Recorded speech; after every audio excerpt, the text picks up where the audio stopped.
ئەم هاوڵاتیانە بۆ یەکەم جار بوون بە خاوەنی یەکەی نیشتەجێبوونی تایبەت بە خۆیان. بە ڕێگای تیرروپشک 36 یەکەی نیشتەجێبوون لە کفری بەسەر فەرمانبەر و هاوڵاتیانی کرێنشین دابەشکرا. ئەوان پێشتر لە هیچ پرۆژەیەکی نیشتەجێبوون و پارچەزوی سوودمەند نەبوون و ئەمە یەکەم هەنگاوی دەرچوونیانە لە کرێچێتی. زۆر سوپاسی حکوومەتی هەرێمەکەم ئەوە تا من ماوەی 18 ساڵە لە کرێچیام ئێستا بە خۆشحاڵیوە منیش ئەو خانوم بەرکەوتووە دەستخۆشییان یەکەم زۆر سوپاسیان ئەەکەم. تقریباً 18 ساڵە لە کریام ئێستا پرۆژەیە دروستکرام شقی نیشتەجێبوونە بە حقیقەتەمە هاوکاریەکە بۆ کەم درامەت و بۆ کرێنشینانەمانە زۆر شتێکی باشە لەوەی باشترەکە لە کریابیت شمەمە بێتە مڵکی خۆ دەگەر هەر چەند ساڵێکیش ئەو مەسەلە و پارەیە بدەیت ماگانە و پارێ بدەیت کە حکوومەت دەوێت داپێت بە قسم ئەبە هەر ئەبێتە هین خۆ دەمە لەوەی باشترەکە لە کریابیت. ئەم سێ باڵەخانەی نیشتەجێبوونەی کفری کە 36 یەکە لە خۆ دەگرن ماوەی 3 ساڵ بەهۆی قەیرانی داراییەوە کارەکانیان ڕاگیرا بوو.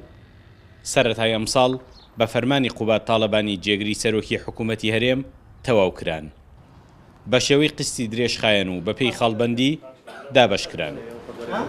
پێشتر ئەوانە کاندید کرابوون و بە فلتەرەکانە ڕۆشتە بوون و دڵنیا بوون کە خەڵکی بێجێگە و ڕێگەن و کرێچین و خانووی خۆیانیان نییە. 36 شوقەکەمان بە شێوەی تیرروپشک دابش کرد بە سەریانە.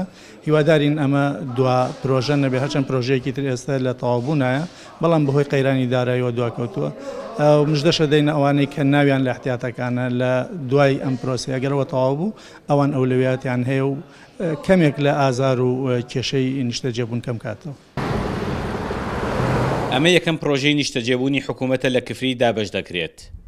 سێ باڵەخانەی تریش کە هێشتا تەواو نەکراون لەلایەن ئیدارەی شارەوە خراوەتە بەردەستی جێگری سەرۆکی حکوومەت کە پارەیان بۆ تەرخان بکرێت. سەدان هاوڵاتی کرێنشین و کەم دەرامەتی تری شارەکە چاوەڕێی ئیمزایەکی ئەو فەرمانن کە ژیانیان لە کرێچێتی ڕزگار دەکات. سامان کەریم کورد سات نیوز کفری.